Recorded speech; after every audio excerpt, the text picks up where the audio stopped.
আমার জায়গার দিকে আবার সেই মজির আহমদকে দিয়ে এই জায়গাটা দখল করার, এবং আমার এই জমিটা আমি একটা চ্যালেঞ্জ দিচ্ছি যে মজির আহমদ সাহেব আসুক, যে একটা কাগজ উনি যে বলতেছে উনি জায়গা আমি দোষক ছিলাম আওয়ামী লীগের,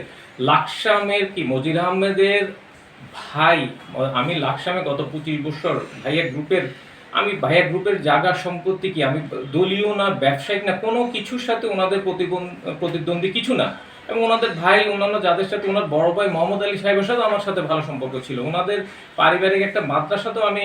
2-4-5 বছর আমি প্রত্যেক মাসে মাসে আমি চাউলের একটা টাকা দিতাম। আমি লাকসামে চট্টগ্রামে আমার মিষ্টি গ্রামের আশেপাশে 4-5টা গ্রামে আমার 4-5টা কবরস্থানে আমি আল্লাহর রাস্তায় দিছি। আমি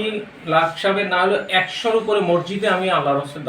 আমি মসজিদে কন্ট্রিবিউশন করছি, কারো মাইক, কারো হুজুর, কারো রড, কারো সিমেন্ট, কারো কার্পেটের, এইভাবে আমি লাকসাম ঈদগাহতে 30 বছর থেকে আমি ঈদগাহের খরচ চালাই লাকসাম জংশন। জীবনে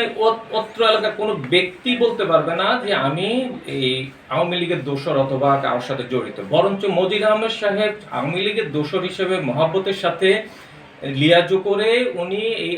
লাকসামে না হলেও উনি নসদপুরে ওনার প্রায় 6-7 একর একটা পুকুর ভরাট করছে, উনি লাকসামে ফ্লাওয়ার মিলে, এই যে হিরুবাইল ফ্লাওয়ার মিলের ওখানে একটা দিঘি ভরাট করে ওখানে উনি জমি বিক্রি করতেছে।